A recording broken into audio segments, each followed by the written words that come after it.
Non. En ce qui concerne le hadith, que Allah subhanahu wa ta'ala, chaque 100 ans, il y a un shir à Medina qu'il faut suivre, c'est un hadith qui est faible. C'est un hadith qui n'est pas vrai. C'est un hadith qui est faible. En arabe, il est dit, يوشك أن يضرب الناس أكباد الإبل يطلبون العلم فلا يجدون أحدا أعلم من عالم المدينة. Cheikh Al-Albani dans Tirmidhi a dit hadith daif. Et la même chose dans le Mishkat, et la même chose dans Sunan, il a dit hadith daif. Mais il y a un hadith qui est vrai. Qu'est-ce qu'il dit? Il dit que chaque 100 ans, Allah subhanahu wa ta'ala envoie à cette nation quelqu'un pour lui renouveler le din. Masha'Allah. Din islam ne meurt jamais. Quand khlas on dit khlas, il n'y a plus de din. Et voilà que Allah subhanahu wa ta'ala envoie un grand alim. Tous les 100 ans, il envoie un pour renouveler le din. Naam. Pendant ces 100 ans passés, c'est peut-être Allah yahmou Cheikh Al-Albani. Naam, que Allah subhanahu wa ta'ala a envoyé pour renouveler le din. Peut-être c'est Cheikh bin Uthaymin, Allah yahmou. Cheikh bin Baz. Muhim, il a envoyé quelqu'un, Allah subhanahu wa ta'ala. Allah subhanahu wa ta'ala a envoyé quelqu'un. Dans les hadiths, c'est sûr que c'est Cheikh Al-Albani. C'est sûr, archi sûr, dans les hadiths, que c'est Cheikh Al-Albani que Allah subhanahu wa ta'ala a envoyé pour renouveler le din, spécialement dans le hadith. Dans le hadith, il n'y a pas quelqu'un qui a atteint en notre temps ni fait ce qu'a fait Al-Albani, Allah yarhamou. Naam. Quelqu'un qui s'est sacrifié à cause du hadith. Il s'est sacrifié toute sa vie à cause du hadith. Je lisais une fois, regardez, faites la différence entre moi et entre vous et entre l'Albani. Nous qui sommes des talabet ilm et l'Albani. L'Albani a dit une fois, j'étais malade, le médecin m'a dit c'est interdit que tu lises. Il faut que tu restes au moins 6 mois si tu veux recouvrer ta santé sur tous tes yeux. Il a dit, j'ai patienté 1 mois et ça. Ensuite j'ai dit à quelqu'un, écoute, prends tel livre. Il lui a cité un livre et essaye de tu me le copies. Il est écrit avec les vieilles écritures, tu l'écris sur des pages comme ça blanches avec le stylo, etc. pour que je puisse après l'imprimer, bien sûr. Il a dit, quand il est arrivé à la moitié du livre, un grand livre de 400 et 500 pages, il a dit, quand il est arrivé aux moitié, il m'a dit, il y a une feuille qui manque à l'intérieur du livre. Il y a une feuille qui manque à l'intérieur du livre. Il a dit, Cheikh Al-Albani, vraiment j'ai senti dans mon cœur un grand chagrin, une page qui manque. C'est grave pour Cheikh Al-Albani. Il a dit, je me suis dit, alors je dois commencer cette page à chercher. Alors il a dit à ce bonhomme, termine le livre et cherche peut-être que la page est collée ou a été écrite au milieu, à la fin, etc. Lorsqu'il a dit, il a bien cherché, il n'a pas trouvé. Alors Cheikh Al-Albani a dit, moi maintenant, je dois chercher. Et il a commencé, il est allé à la Mektaba et pourquoi je dis ça, papa? Il a écrit un livre, il est innocent. Non. Cheikh Al-Albani ensuite, pour chercher cette page, il voulait chercher cette page, c'est très important pour lui. Vous savez combien de livres il a lu? Il doit lire des livres. Il se dit peut-être celui qui s'est trompé, il l'a écrite dans un autre livre, cette page. Non. Il se peut que quelqu'un se trompe, il écrive dans un autre livre. Il doit maintenant lire beaucoup de livres pour trouver cette feuille. Il a dit, écoutez combien de livres il a dit j'ai lu. Il a dit j'ai lu 10 000 tomes. 10 000 tomes. Ça veut dire 10 000 tomes. Un tome de 400 et 500 pages. Combien qu'on reste nous pour le lire, du début à la fin? 500 pages. Et travaille maintenant 10 000. 5, 10, 20, 100, 1000, 2000, 3000, 10 000 tomes pour chercher une feuille. Il a dit, Wallah, je ne l'ai pas trouvé. Il a dit, mais avec ces 10 000, Allah subhanahu wa ta'ala m'a beaucoup ouvert. Naam, il a dit, qu'est-ce que j'ai noté de ces 10 000? J'ai noté des avantages, masha'Allah, pour d'autres livres, etc. 10 000 tomes, imaginez. C'est pas quelqu'un d'Albanie, quelqu'un qui joue. 10 000 tomes, la hawla wa la quwwata illa billah. La hawla wa la quwwata illa billah. Une fois, Cheikh Al-Albani, avant de mourir, Allah yarhamou, il était à l'hôpital. il était à l'hôpital. Quelqu'un a dit, il a dit nous sommes partis 2 ou 3 pour le voir. Il a dit je ne l'avais jamais pris 3 ou 4 millions de pages. Allah, naam. Et malade, hein, malade, quand il les a lus, malade, parce que le médecin lui a dit il ne faut pas lire. Je ne sais pas s'il lui avait permis combien qu'il aurait lu. Si le médecin lui avait permis de lire, je ne sais pas combien qu'il aurait lu. Il a dit, il m'a interdit. Donc il a fait ça en cachette du médecin. Quelqu'un a dit, il a dit, on est parti 2 ou 3 pour voir l'Albani qui était à l'hôpital, Allah yarhamou. Il a dit, je l'avais jamais lu. Je l'avais jamais lu. Il a dit, quand on est rentré, il était évanoui. Il a dit, ensuite on a attendu un peu, et il a dit, il a ouvert les yeux. Ensuite, il a dit, on lui a dit salam alaikum, il a dit alaykoum salam, il a dit, man ibtalakum bi, yani, qui vous a poussé à venir, en ce sens, yani, pourquoi vous fatiguez à cause de moi, yani, pourquoi vous êtes venu, vous êtes fatigué à cause de moi?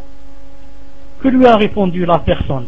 La personne lui a dit, ya cheikh, comme a dit le prophète sallallahu alayhi wa sallam, al-arwah junud mujannada. Al-arwah junud mujannada. Il a dit, nous si on est venu te visiter, c'est comme a dit le prophète sallallahu alayhi wa sallam, que les âmes c'est des soldats. Les âmes c'est des soldats yani, qui se connaissent, quelque chose comme ça. Que lui a dit Cheikh Lahmou, qui était évanoui, qui venait juste d'ouvrir un œil, il lui a dit naam, الجنود أرواح مجندة حديث أخرجه مسلم من حديث أبي هريرة معلقا وأوصله البخاري من طريق عائشة لا حول ولا قوة إلا بالله العلي العظيم. شوف celui-là évanoui et جاب له الحديث l'autre il a dit seulement un morceau du hadith, il a dit الجنود أرواح مجندة. Albani lui a dit naam, قال رسول الله, il a commencé du début, il lui a dit ce hadith il est dans Muslim, il s'arrête chez Abu Hurayra, il est dans le Bukhari sur Aïcha mu'allaqan la hawla wa la quwwata illa billah al-ali al-azim. Et quelqu'un m'a raconté, il m'a dit une fois l'Albani Allah yarhamou a fait un accident de voiture. Il a dit sa voiture s'est renversée et les roues étaient par-dessus et lui il était en bas. Yani, ça s'est renversé. Donc vous comprenez quand on s'inverse. Lui il est en bas, il a dit, et quelqu'un qui a vu l'accident a vite couru vers lui. Il a dit avant d'arriver, il a dit ya Sattar, en arrivant chez l'Albani. Il a dit ya Sattar. Il a dit l'Albani, yani, comme ça, il a fait un peu descendre la vitre, un peu la vitre. Qu'est-ce qu'il lui a dit? Il lui a dit, on ne dit pas ya Sattar, on dit ya Sittir. Ya Sattar c'est faux. Sattar c'est pas un nom d'Allah subhanahu wa ta'ala. Son nom c'est Sittir, on dit ya Sittir. La hawla wa la quwwata illa billah al-ali al-azim. Regardez, il corrige la aqida à quelqu'un qui s'est trompé, il a dit ya Sattar, il lui corrige la aqida en étant la voiture renversée. Ya hawla wa la quwwata illa billah al-ali al-azim. Ce sont les ulama. C'était des gens qui n'avaient pas de temps à perdre. Des gens qui vivaient pour Allah subhanahu wa ta'ala et l'au-delà.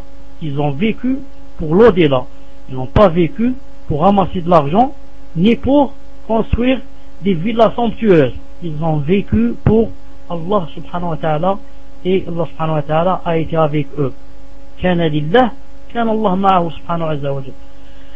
La hawla wa la quwwata illa billah al-ali al-azim. Maintenant, qu'est-ce qu'il veut dire aussi?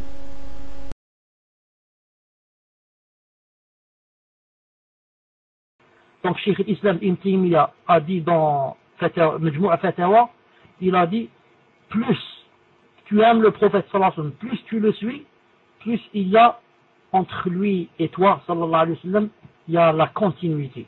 Et plus tu veux couper, hein, ou là tu le détestes, ou là tu n'aimes pas quelque chose qu'il fait, etc., plus cette personne est coupée. Regardez les gens qui ont passé leur vie, comme Al-Albani, مثلا, ala rahmatullah, Ibn Baz et les grands ados, à essayer de suivre le prophète sallallahu alayhi wa sallam, de montrer quelle est la sunna, comme Cheikh Al-Albani ala rahmatullah, 40 ans ou 50 ans spécialement dans le hadith. Au point où quelqu'un nous a raconté une fois, il nous a dit, quelqu'un, je ne sais pas, il est parti dans une île, j'ai oublié quelle île, dans les Amériques, je ne sais pas où, une petite île, comme ça, on part sur la barque pour arriver à l'île. Il a dit, on a trouvé là-bas, c'est cette personne elle-même qui a raconté. Elle a dit, on a trouvé là-bas, j'ai oublié, 200 ou les 2000. 200 bien 2000 personnes qui habitaient là-bas. Ils ont dit tous, ou bien la plupart, avec la barbe et le qamis en plein île. Leurs femmes avec le djilbab, etc. On m'a dit, subhanallah al-azim, comment ça vous est arrivé jusqu'ici? Ils ont dit, nous, on lit beaucoup les livres de Cheikh al-Albani. Subhanallah al-azim. Cheikh al-Albani, miskin, un vieux en Jordanie, dans une maison simple, une voiture très très simple. Quand il passe devant toi, tu ne le reconnais pas. D'ailleurs, il y a même quelqu'un m'a raconté, il m'a dit, son voisin qui était juste à sa droite, entre lui peut-être 5 mètres ou 6 mètres, il restait, je crois, 4 ou 5 ans, il ne savait pas que c'était l'Albanie qui habitait à sa gauche. Pourquoi? Tellement il est simple, il n'est pas connu, il n'est rien, et pourtant, regardez qu'est-ce que ça doit être, son degré de main devant Allah subhanahu wa ta'ala, car comme a dit le prophète sallallahu alayhi wa sallam, il a dit chaque 100 ans, chaque siècle, il envoie quelqu'un pour renouveler le din d'Allah subhanahu wa ta'ala. Vous savez qu'avant la venue de l'Albani à rahmatullah, avant sa venue, personne n'a jamais pensé qu'il fallait trier les hadiths. Tous, ils se suffisaient à quoi? Ils te disaient, ce hadith a été, par exemple, rapporté par Abu Daoud. Ça s'arrête là. Abu Daoud, masha'Allah, mais c'est plein de hadiths qui sont faibles. Il y a même des hadiths qui sont pas vrais. Tirmidhi, masha'Allah, mais c'est plein de hadiths qui sont faibles. Nasa'i, c'est plein de hadiths dhaïf, et j'en passe. Lui, il est venu, il a trié les hadiths. Sahih Tirmidhi, dhaïf Tirmidhi. Sahih Abu Daoud, dhaïf Abi Daoud. Sahih Nasa'i, dhaïf Nasa'i. Et comme ça. Donc, il a été envoyé spécialement après lui, dès que l'Albani a commencé à faire ces choses-là. Maintenant, il n'y a plus personne qui parle, et il dit par exemple, ce hadith a été rapporté par Abu Daoud, où il se tait. Parce qu'il sait que ça ne va pas être accepté, ça. Par Abu Daoud, mais est-ce que le hadith est vrai? Dis-moi si le hadith est vrai. Ce n'est pas intéressant que tu me dises le hadith, mais intéressant que tu me dises si le hadith est vrai. Si le hadith n'est pas vrai, donc tu ne m'as rien dit. Tu es en train de parler comme ça dans le vide. Dis-moi si le hadith est vrai d'abord. C'est pour ça, c'est très très important de connaître les hadiths qui ne sont pas vrais. Les faibles, les forgés, les fabriqués. C'est très important de les connaître. C'est pour ça que l'imam Ahmed, alayhi rahmatullah, une fois il s'est assis avec son fils Abdullah, il lui a dit, je vais te rapporter 100 hadiths, essaye de les apprendre. Premier, deuxième, troisième, quatrième, cinquième, il lui a dit 100 hadiths. Quand il a terminé, il lui a dit, tu as retenu quelques-uns? Son fils a dit, je les ai retenus, Inch'Allah, tous. Alors son père lui a dit, alors apprends que tous les 100 hadiths que je viens de donner sont des hadiths faibles, qui ne sont pas vrais. Pourquoi? Que tu saches que ces hadiths ne sont pas vrais. Comme ça, quand tu parles aux gens, ou là quelqu'un te dit, Qala Rasulullah sallallahu alayhi wa sallam, tu sais, tu lui dis, non, pardon, ce hadith n'est pas vrai, ce hadith est faible, etc. Sinon, si tu sais pas, maintenant, tout est mélangé chez toi. Tu vas marcher avec les hadiths faibles et les hadiths qui sont forgés, les hadiths mkzoub, il a rêvé d'alik.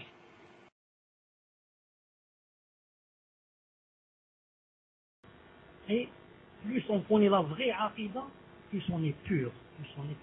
Pourquoi Cheikh al-Albani, dites-moi pourquoi dans sa da'wa qui a duré plus de 70 ans, il a 80 ans, dans sa da'wa, il se basait sur deux choses, c'est tout. Deux choses, alhamdoulilah. Il disait التصفية والتربية. التصفية والتربية. التصفية. Dites-moi comment on dit تصفية en français. Quand on a par exemple le lait ou là, hein, on le met dans la hotte pour qu'il n'y ait pas par exemple le beurre, il reste seulement pur, purifié, تصفية, disons purifié. La purification. التصفية والتربية. Cheikh al-Albani dit, quiconque ne fait pas la purification et tarbiya, l'éducation, il n'a pas encore compris l'islam. Pourquoi? L'islam était pur,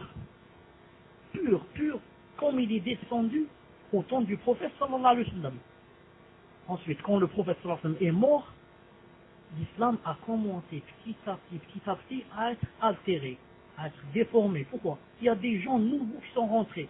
Il y a les Perses, il y a les chrétiens, il y a des gens qui sont rentrés avec quoi? Avec leur aqidah. Donc, et ils disaient que voilà, l'islam a dit cela, l'islam dit ceci. Donc, l'islam, imaginez depuis 15 siècles ou 14 siècles, jusqu'à nos jours, combien de choses sont rentrées dans l'islam, et dans l'islam est barré, il est désengagé. Imaginez combien il y a de bid'a maintenant en islam. Les bid'a, je ne parle pas des bid'a dans les adorations, des bid'a dans la aqidah. Combien il y a de bid'a, combien il y a de sectes, combien il y a de fausses croyances. Donc Cheikh Al-Albani, qu'est-ce qu'il dit? Il dit, commençons d'abord par la purification. C'est pour ça qu'il a commencé à épurer lui, hein. Il est allé directement aux 6 livres. Bukhari Muslim, Bukhari bien sûr, il n'a rien dit qu'il y avait quelque chose de Bukhari. Muslim, 4 ou 5 hadiths da'if dans Muslim. Ensuite, Abu Daoud, Tirmidhi, Ibn Majah, Nasa'i, il a enlevé déjà tous les hadiths qui ne sont pas vrais, qui ont été rentrés dans ces livres alors que ce ne sont pas des vrais hadiths. Et il a commencé à purifier. Il a fait ce qu'on appelle la purification. Donc, tu purifies, ensuite quoi? Ensuite tu t'éduques sur la chose que tu as purifiée. Tu t'éduques avec le cœur. Maintenant, si tu ne purifies pas, qu'est-ce que ça veut dire? Ça veut dire que tu es mélangé. Ça, tu es mélangé. Ton cœur est mélangé. Ta ibada est mélangée. Tes adorations sont mélangées. Il y a 10 choses vraies dans ta salat et 50 choses qui ne sont pas vraies. Dans ta aqidah, il y a 100 choses qui sont vraies, 1000 qui ne sont pas vraies. Dans ton hajj, 5 choses sont justes, 10 choses sont fausses.